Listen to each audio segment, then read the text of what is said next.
મનીષા અત્યારે તારો સામાન પેક કર બધું હાલ. કેમ શું થયું? મારે કાંઈ અત્યારે ચોખવટ કરવાની જરૂર નથી. અત્યારે ખાલી એટલું તને કહું છું કે મમ્મીની તબિયત નથી સારી એટલે બેન આવી છે, બેન સેવા કરશે. અત્યારે તું તારા ઘરે વઈ જા હાલ. અને તું કાંઈ આ ઘરની નોકરાણી નથી કે તું બધાનું કર્યા કર એમ. અરે પણ જવા દો ને.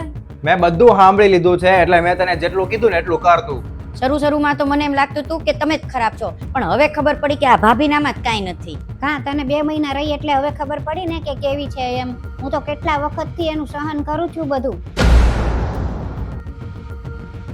વિચાર કર મારા ઉપર કેવું થતું હશે. મેં કેમ આ દિવસો કાઢ્યા ઈ મારું મન જાણે છે.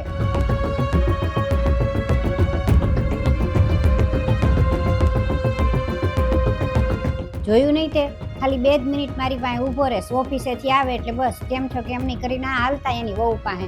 પણ એને કઈ નહીં શું ફાયદો જ્યારે આપણો જ સિક્કો ખોટો હોય. જાણે આખા ઘરમાં એની વહુ એક જ હોય, આપણે તો કોઈ છે જ નહીં, આપણે કોઈ દેખાતા જ નથી એને. મને તો લાગે છે કે આ ભાભી તે ભાઈ ઉપર કઈક જાદુ કરી નાખ્યો છે. એમેય તે ગામડા ના હોય ને બધા આવું જ કરે. હા, તું સાચું જ કે છો.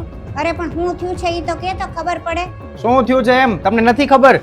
આ બેન ન્યાથી ખોટું બોલીને અહીંયા આવી છે. હજી કાલે જ મારા જીજાજી સાથે વાત થઈ છે અને એને ન્યા ઝઘડો કર્યો છે એની સાસુ સાથે, એના હસબન્ડ સાથે, એટલે કે જીજાજી સાથે. અને અહીંયા આવીને આપણને બધાને આવી રીતના ચડાવે છે. ન્યા ખોટું બોલીને આવી છે કે મારા મમ્મીની તબિયત નથી સારી.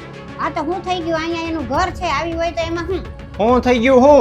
એના સાસુ તો એમય કહેતા હતા કે તમારે 2 મહિના ન્યા પિયરમાં જ રાખવી હતી, તો લગ્ન હું લેવા કરાવ્યા? લગ્ન કરી દીધા તો એનો મતલબ હું એને અહીંયા રહેવાનું જ નહીં? થોડાક દિવસ માટે એમ. અરે આના લક્ષણ જેવા છે ને એના આધારે તો મને એવું લાગે છે કે એના સાસુ ને એના હસબન્ડ બે અહીંયા જ મૂકી જાહે. હાવ મમ્મી જોયું ને આ ભાઈ મને કેવું જેમ તેમ કહી દે છે એમ. અને હું આ ઘરમાં નથી હોતો ત્યારે તું અહીંયા આવીને તારી ભાભી વિશે કેટલું ચડાવે છો એનું કાઈ નહીં. હાલ મનીષા, તને મેં કીધું એ કર, તું તારું સામાન પેક કર. જોયું ને આપણી વાત બધી સાંભળી ગયો ને એની વાતય સાચી છે. એક કામ કર, તું તારો સામાન પેક કર અને તારા હારે જા ને આવી રીતે કોઈ દિવસ ખોટું બોલીને આવતી નહીં. અને મારી વહુ વહી જશે ને તો આ ઘરનું કામ મારે કરવું પડશે બધું. અને ભાઈને કહું હમણાં મૂકી જાય તને, અને તારે જ્યારે રોકાવા આવવું હોય ને ત્યારે જમાઈને હારે લઈને આવજે અને આનંદથી આવજે, આવી રીતે નહીં. હા મમ્મી વાંધો નહીં, હવે હું આવું નહીં કરું. આવીને મનીષાને ક્યાંય જવાની જરૂર નથી. એક કામ કર, તું બેનને એના હારે મૂકી આવ. જે થઈ ગયું હવે પછી કોઈ દિવસ નહીં થાય, મેં એને સમજાવી દીધી છે.